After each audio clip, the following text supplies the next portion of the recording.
Okay, DL flyers. How many times have you gone to your letterbox and thought, oh my God, I cannot stand getting junk mail from these real estate agents? We are going to talk about annoying real estate marketing this morning in just a moment.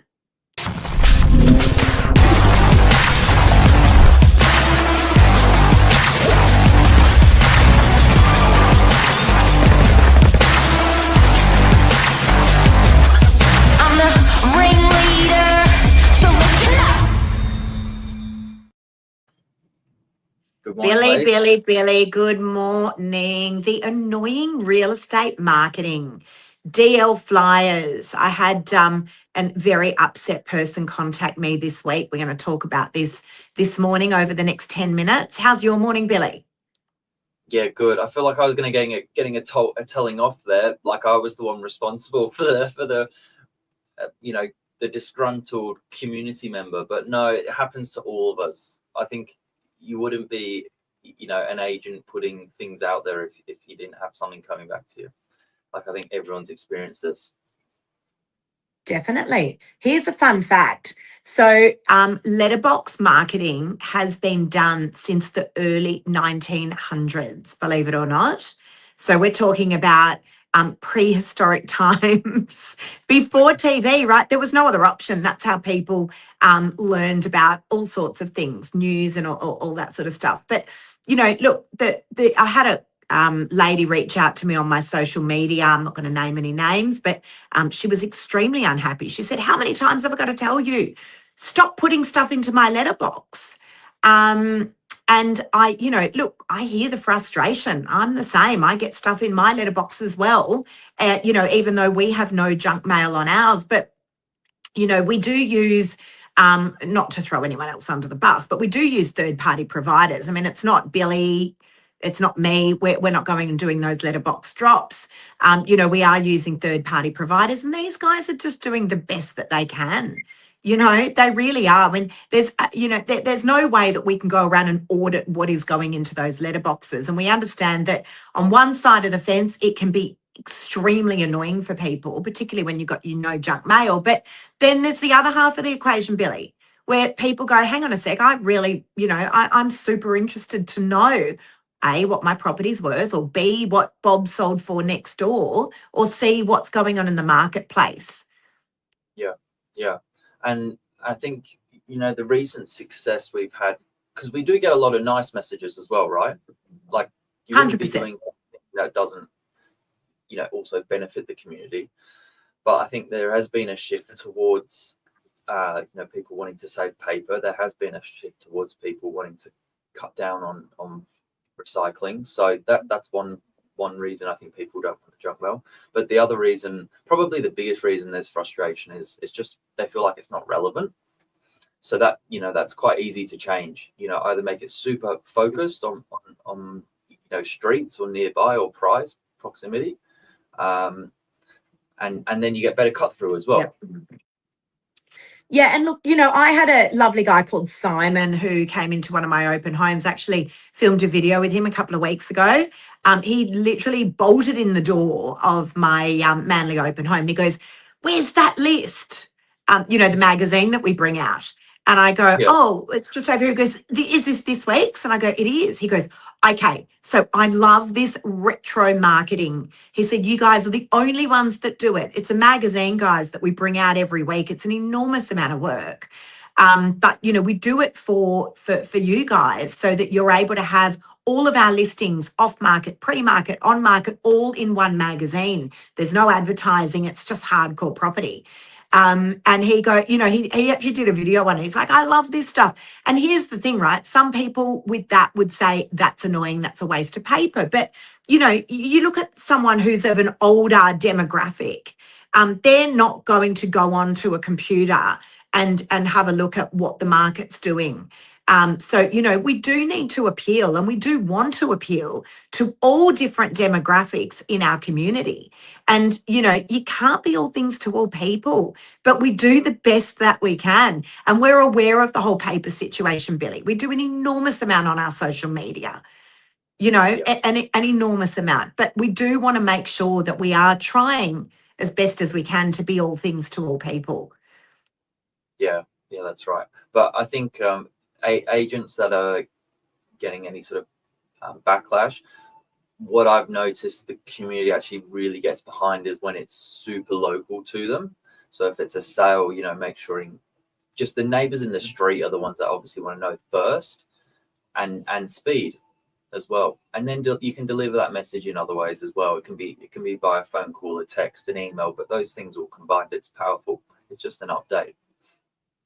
I agree. And also what's on, as you said, Billy, like that's such a good point. Like what is actually on those flyers? Because if it's Billy is the greatest real estate agent, he's number one, he's driving a beautiful flashy car, he's sold X amount of properties this week, there's no value there for the community. We do our very best to make sure that any sort of marketing that we send out to the community has some sort of value there. And it's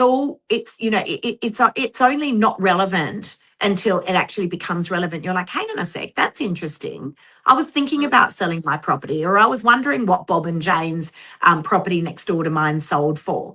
So, much like any other marketing, but, we try our very best to make sure that there's really relevant information on there, i.e. what the property sold for. Because sometimes, Billy, I find that in real estate, we speak a language that a lot of people don't understand. And by that, I mean, people will often market something and say, 1 Church Street, DY, sold for $1 million.